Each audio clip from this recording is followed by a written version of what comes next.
You're listening to a Tax Justice Network podcast covering the 10 worst global offenders identified by the Financial Secrecy Index in 2018. In ninth place is the United Arab Emirates, the UAE, with a high secrecy score of 83.85 out of 100 and 0.14% of the global market. I'm Naomi Fowler, talking to the Tax Justice Network's John Christensen. United Arab Emirates, Dubai, often known as the Switzerland of the Middle East. It's number 9 in the 2018 Financial Secrecy Index. Not much changed from the last time when it was number 10. And it's got a fairly small scale weighting globally, but a very high secrecy score of nearly 84%. Why has it got such a high secrecy score? Yeah, you're right to talk about it as the Switzerland of the Middle East, because that's pretty much where they're trying to position themselves. But think about Switzerland 30 years ago, it's real kind of outsider stuff. When we talk about United Arab Emirates, we're largely referring to Dubai, because Dubai has been developing itself for the last 20 years as a really important financial hub, sitting at the heart of the dollar-rich oil states of the Middle East. But it's also got very prominent air links to Southeast Asia and Southern Asia, India, Pakistan, and Africa, Europe, and North America. So here we have financial and physical transport geography, which has enabled Dubai to attract huge inflows of wealth from all those regions and from people from those regions. But if we went back 20 years ago, there was virtually no one living there. It's now becoming a vast metropolis. Now, a huge part of the attraction of Dubai lies with the secrecy of its financial operations. In 2012, the OECD Global Forum noted, and I'm quoting here from their report, the scope of professional secrecy in the domestic laws of the United Arab Emirates is broader than the international standard and has potential to inhibit effective exchange of information. Now, what they're saying here is a very secretive, deliberately secretive jurisdiction. In practice, this boils down to a weak commitment to information exchange processes. Ownership information is not being properly collected, let alone made available on public registry. Companies are not being required to report on a country-by-country reporting basis. Dubai has moved aggressively into marketing fake residency, and we'll talk more about that later on. And this is to allow tax cheats to get around automatic information exchange processes. So to sum it up, Dubai is geographically really well placed to attract wealth from many regions: Central Asia, Southeast Asia, Africa, Europe, and even further afield. And it's aggressively exploiting that location to facilitate dirty money flows. Because it's seen now as being outside Europe, and Europe is questionable from a dirty money point of view because of improved automatic information exchange, it's become very attractive to the entire Arab region and beyond, and the African kleptocrats are using it as much as any other. Right, and Dubai also has a lot of really attractive offerings for companies, doesn't it? What sort of stuff has it got to lure them in? Because Dubai has become a global hub for air transport, easy air access and financial secrecy is part of what attracts dirty money to Dubai, and that combination has turned Dubai into a massive money laundering centre.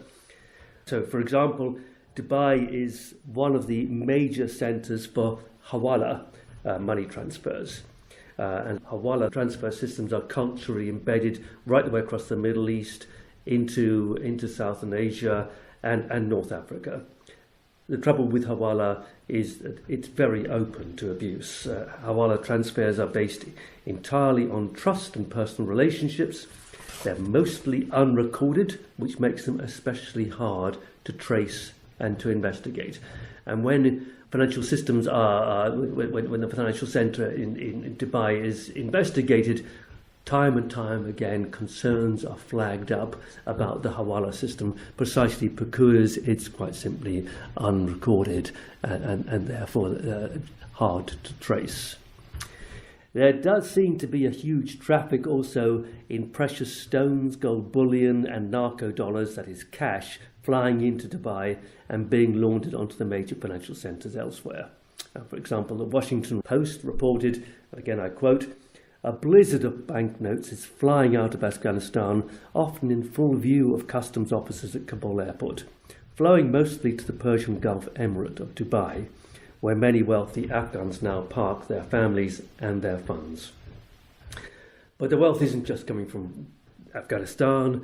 Indians have been switching away from other centres, for example, Europe. They use Switzerland a great deal, also Mauritius. So they're switching towards Dubai, which is easy flying distance from Delhi and Mumbai. And Dubai airport has become a huge hub for air traffic from Africa, which attracts a lot of money laundering from that continent. So we can say the same about Central Asia, including oil-rich countries like Azerbaijan, which are being looted by their own elites. And Dubai services more than 5,000 multinational companies, and obviously one of the things they really like is it's got 0% tax rate on corporate income and profits guaranteed for 50 years. And 100% foreign ownership of Dubai registered corporations is possible as well. No exchange controls, free capital convertibility, and all sorts of legal vehicles can be established with all sorts of flexibility built in. Let's talk about the fake residency that it offers to outsiders. What does that involve? Well, fake residency is a rising global phenomenon. It's as a response to the improvements in global cooperation on cross-border information exchange, which have been happening in recent years. We've seen very important steps taken towards better cooperation on information exchange.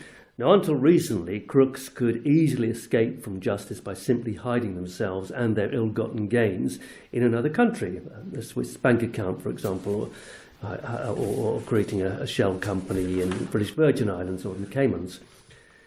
But in the last decade, we've seen a lot of improvements, and steps are being taken to improve and strengthen information exchange between national investigating authorities.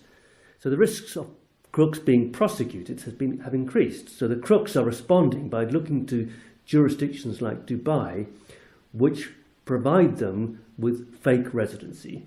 You don't need to live there. You simply incorporate a company there, and then you can pretend that you reside there for tax purposes. In practice, that means that now when a crook opens a bank account in, let's say, Switzerland or wherever, he provides the bank with details of the fake address in Dubai, and the bank then exchanges that information directly with Dubai.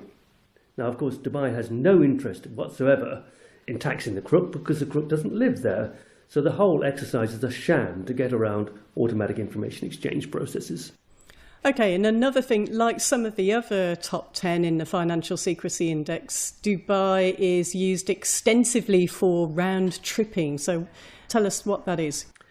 Yeah, round tripping is not a new phenomenon, but it's certainly a very important phenomenon, and it might well have got worse in recent years because it's become so much easier for residents of, let's say, India, I'm talking about wealthy residents, to shift their wealth offshore, often through bogus trade invoicing of one kind or another. They shift their wealth offshore to Dubai, hide it behind an offshore company based in Dubai, and then bring it back into India for investment as apparently foreign direct investment.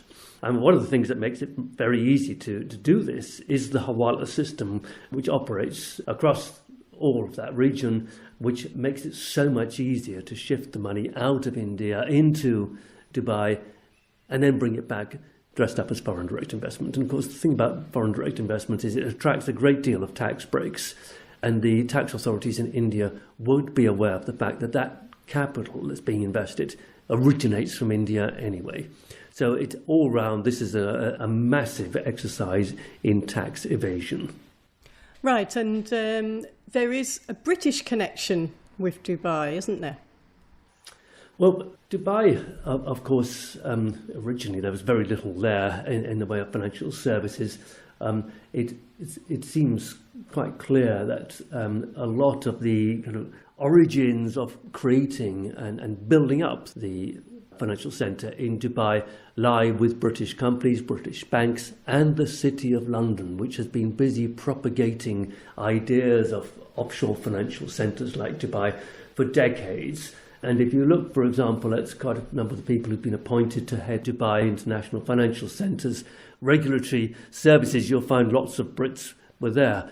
But even some of the Brits find Dubai a little bit too Wild West for their liking, and you'll find that in recent years there's been quite a number of scandals because British regulators have walked out saying this, they can't tolerate that level of scandalous behaviour. So Britain has featured very heavily in the formation, the creation, the building up of the International Financial Centre. You'll find plenty of British expatriates operating from Dubai. And sadly, Dubai can be seen as an extreme example of the kind of financial neoliberalism that the City of London specialises in.